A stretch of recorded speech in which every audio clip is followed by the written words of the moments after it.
গরুর মাংসের একঘেয়েমি রেসিপি খেতে খেতে যখন ভালো লাগে না, তখন গরুর মাংসের এমন একটি রেসিপি আপনারা তৈরি করে খেয়ে দেখতে পারেন। আসসালামু আলাইকুম, চলে আসলাম আরেকটি নতুন ভিডিও নিয়ে। আজকের ভিডিওতে আপনাদেরকে তৈরি করে দেখাবো গরুর মাংসের ঝাল ফ্রাই। এর জন্য আমি এখানে প্রথমে নিয়েছি গরুর মাংস এবং আলু। মাত্র এই দুটি উপকরণ দিয়ে এই মাংসটা আমি রান্না করব। তবে এটি খেতে যে এত বেশি ভালো লাগে তা আপনারা একবার না খেলে বুঝতে পারবেন না। আমার হাতে সময় খুব কম ছিল, মাত্র আধা ঘন্টার মধ্যে আমি রান্নাটা করে নিয়েছি। একটি প্রেসার কুকারের মধ্যে আমি পরিমাণ মতো মাংস এবং আলু দিয়ে সামান্য লবণ দিয়ে সিদ্ধ করে নিলাম। 15 মিনিট সিদ্ধ করলে মাংস এবং আলুটা খুব ভালোভাবে নরম হয়ে যাবে। যখন সিদ্ধ হয়ে যাবে তখন পানিটা ঝরিয়ে আলু এবং মাংসটাকে খুব ছোট ছোট করে কেটে নিয়েছি। এই রান্নাটি তৈরি করতে আমার মাত্র শুধু দুটো উপকরণ দরকার, তা হলো পেঁয়াজ এবং শুকনা মরিচ। পেঁয়াজ কেটে নিয়েছি এবং শুকনা মরিচগুলোকে মাঝখানে কেটে নিয়েছি। এবার একটি প্যানের মধ্যে পরিমাণ মতো তেল দিয়ে দিলাম। এবার এর মধ্যে দিয়ে দেবো কেটে রাখা শুকনো মরিচগুলো। শুকনো মরিচটাকে খুব ভালোভাবে ভেজে নিব।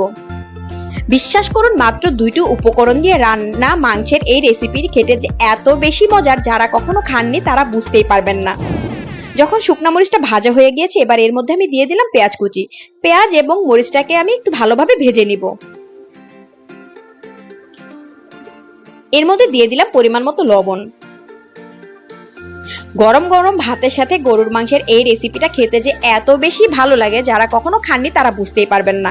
যারা খাননি তাদেরকে আমি বলবো আপনারা একবার হলো এভাবে গরুর মাংসের ঝাল ফ্রাই রান্না করে খেয়ে দেখবেন। এটা যে এত বেশি ভালো লাগে, মনে হবে কয়েকদিন পর পরে যেন এটা রান্না করে খাই। যখন পেঁয়াজ মরিচটা ভাজা হয়ে যাবে তখন এর মধ্যে আমি ছোট ছোট করে কেটে রাখা মাংস এবং আলুগুলো দিয়ে দিব। মাংস এবং আলুটাকে আমি খুব ভালোভাবে ভেজে নেব। এর মধ্যে অন্য কোনো মশলারই প্রয়োজন হবে না। এটাকে তেলের সাথে কিছুক্ষণ ভালোভাবে ভেজে নিব। খুবই ঝটপট এই রান্নাটি আপনার হয়ে যাবে, কোনো প্রকার ঝামেলা ছাড়াই। এত সুস্বাদু একটি রেসিপি আপনারা অবশ্যই একবার হলো ট্রাই করে দেখবেন। তো যারা আমার ভিডিওটি দেখতে শুরু করেছেন, প্লিজ আমার পুরো ভিডিওটি দেখবেন। আমার ভিডিও সম্পর্কে কোনো মতামত থাকলে অবশ্যই আমাকে কমেন্টস করে জানাবেন। এবং আমার ভিডিওটি যদি ভালো লাগে থাকে, প্লিজ বেশি বেশি করে শেয়ার করে দিবেন। যারা আমার চ্যানেলটিকে এখনো সাবস্ক্রাইব করেননি, প্লিজ আমার চ্যানেলটিকে সাবস্ক্রাইব করে দিবেন। এবং যারা ফেসবুক পেজ থেকে দেখছেন, প্লিজ আমার পেজটিকে একটু ফলো দিয়ে রাখবেন। দেখুন, মাংসটা ভাজা ভাজা আমার প্রায় হয়ে গিয়েছে। মাংসের কালারটা চেঞ্জ হয়ে গিয়েছে। এটা যত ভাজা ভাজা হবে এটা খেতে তত বেশি ভালো লাগবে।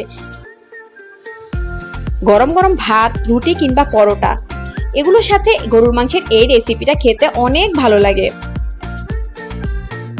যখন একঘেয়েমি গরুর মাংসের রান্না খেতে খেতে ভালো লাগবে না, তখন আপনাদেরকে বলবো আপনারা একবার হলো এভাবে ট্রাই করে দেখবেন। এটা দেখতে কতটা লোভনীয় লাগছে, এটা খেতে আরো অনেক বেশি মজার। আমার মাংসটা একদম ভাজা ভাজা হয়ে গিয়েছে। এবার আমি চুলা থেকে নামিয়ে নিব। এটা দেখতেই অনেক মজাদার মনে হচ্ছে, এটা খেতেও অনেক বেশি মজার। তো এতক্ষণ ধরে যারা আমার ভিডিওটি দেখছেন, সবাইকে অনেক ধন্যবাদ। সবাই আমার পাশে থাকবেন। আল্লাহ হাফেজ।